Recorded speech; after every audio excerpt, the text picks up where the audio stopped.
Blood क्या होता है, हमारे बॉडी का सर्कुलेशन करता है और ऑक्सीजन का सर्कुलेशन ओवरऑल बॉडी करता है, इससे टिश्यू डैमेज नहीं होते, टिश्यू हमारे सर्वाइव करते हैं।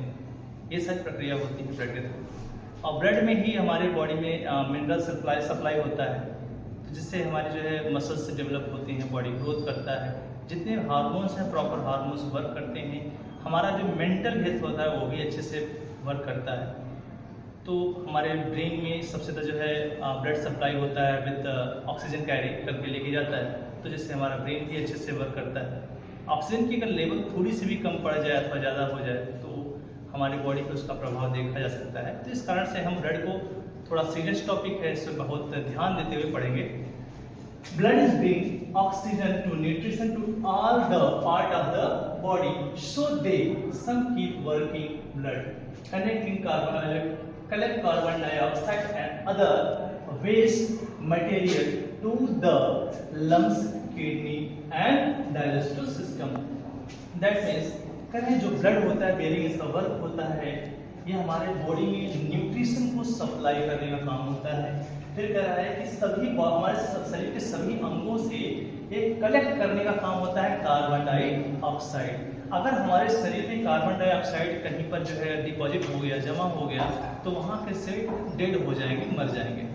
तो डिपोजिशन ना हो कार्बन डाइऑक्साइड का, वहाँ के सेल डैमेज ना हो, इसलिए वहाँ से सभी सेल से जो है ब्लड वेसल्स के थ्रू ऑक्सीजन को कार्बन डाइऑक्साइड को कलेक्ट कर लिया जाता है। कलेक्ट करने के बाद जो है, ठीक है, और हमारे लीवर, किडनी, फेफड़े, सभी स्थानों से जो है जितने भी वेस्ट मटेरियल है ब्लड में सॉल्युबल होकर के जो है कलेक्ट होकर के आते हैं हमारे किडनी के पास।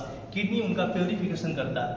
प्योरिफिकेशन करने के बाद जो है जो कार्बनिक सब्सटेंस यानी होते हैं उनको वाटर में सॉल्युबल करने के बाद यूरेथ्रा के मार्ग से बाहर कर देता है। बाकी और जो अदर वेस्ट होते हैं उनको जो है अदर तरीके से जो है उनको, इससे हमारे शरीर में जो है नमक की जो मात्रा होती है उसे स्वीट यानी पसीने के माध्यम से बाहर निकालता है। तो जितने भी वेस्ट होते हैं जिस तरीके से उन्हें जो है बॉडी से बाहर करना होता है, ब्लड वेसल्स हमारे वर्क लगातार कर रहे होते हैं। फिर इसके बाद आता है हमारा, कह रहे हैं कि ये हमारे बॉडी में हार्मोनल बैलेंस को भी बनाए रखते हैं। ब्लड जो होते हैं ये हार्मोनल बैलेंस को भी बनाए रखते हैं और साथ ही साथ ये फाइट करते हैं अगेंस्ट टू द इन्फेक्शन। जो भी हमारे शरीर में जो बीमारियां होती हैं उन बीमारियों से भी लड़ने की क्षमता प्रदान कराते हैं, ठीक है। और जितने भी न्यूट्रिशन होते हैं, वेस्ट मटेरियल होते हैं, इन सभी को रिमूव करते हैं, बॉडी से बाहर करते हैं। इन सभी का काम जो है बखूबी निभाते हैं कौन, हमारे शरीर में ब्लड, ठीक है। अगर ब्लड की बात की जाए तो ब्लड जो है होते हैं हमारे शरीर में उनके 3 कंपोनेंट मतलब क्या होता है, जो ब्लड में उपस्थित होता है, जिनसे ब्लड बना हुआ होता है, मतलब ब्लड में उपस्थित होते हैं। तो मैक्सिमम तो प्लाज्मा होता है हमारे शरीर में, जो लगभग अगर बात की ब्लड की जो है तो लगभग 80% जो है प्लाज्मा ही होता है। फिर उसके बाद जो इसमें आरबीसी होते हैं, डब्ल्यूबीसी होता है और प्लेटलेट्स होते हैं, ये सब इसमें होते हैं। प्लेटलेट्स जो होता है हमको इम्यूनिटी प्रोवाइड कराता है, ठीक है। डब्ल्यूबीसी जो होता है ये फाइट करता है against to germs and RBC carry the oxygen, okay. Plasma also contain the mineral and vitamins, okay. फिर आता है types of blood groups. Blood group कितने प्रकार के होते हैं, ब्लड ग्रुप जो होते हैं अगर देखा जाए मेनली 4 होता है, blood group A, B, AB और O।